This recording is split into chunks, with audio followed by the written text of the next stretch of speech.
loin, nous essayons aussi d'être cohérents. Et lorsque nous demandons des cessez-le-feu, c'est le cas pour Gaza, ça a aussi été le cas pour le Liban la semaine dernière, eh bien, nous tâchons de ne pas demander un cessez-le-feu tout en continuant à livrer les armes de la guerre.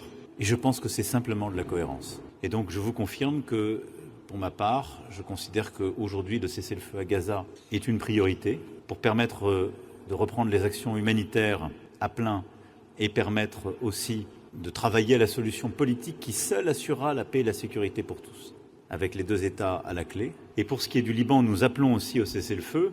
La semaine dernière, à New York, le président Biden comme moi-même avons endossé un texte de cessez-le-feu, et donc les États-Unis d'Amérique étaient favorables pour le Liban. Ce texte avait été discuté avec à la fois les composantes libanaises et Israël pour le conclure.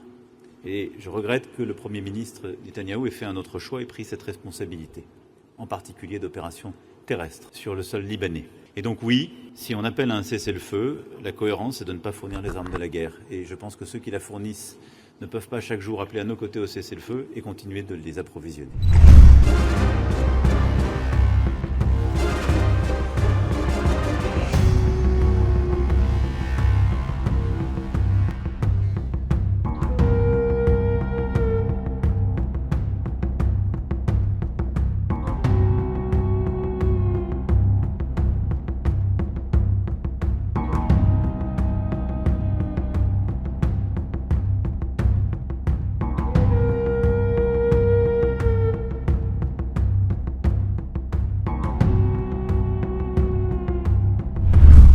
I have a message.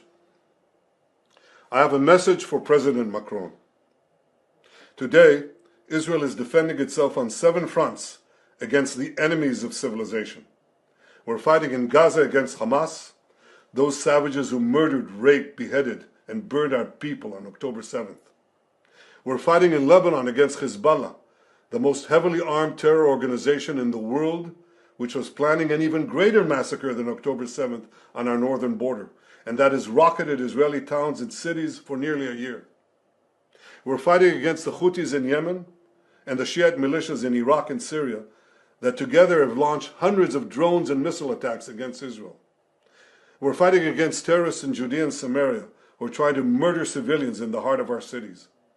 And we're fighting against Iran, which last week fired over 200 ballistic missiles directly at Israel, and which stands behind the 7-front war against Israel. As Israel fights the forces of barbarism led by Iran, all civilized countries should be standing firmly by Israel's side. Yet President Macron and some other Western leaders are now calling for an arms embargo against Israel. Shame on them.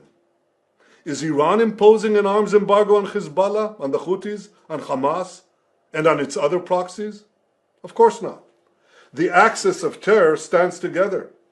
But countries who supposedly oppose this terror axis call for an arms embargo on Israel. What a disgrace.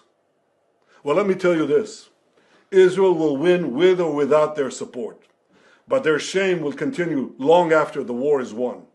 For in defending ourselves against this barbarism, Israel is defending civilizations against those who seek to impose a dark age of fanaticism on all of us. Rest assured, Israel will fight until the battle is won, for our sake and for the sake of the peace and security of the entire world.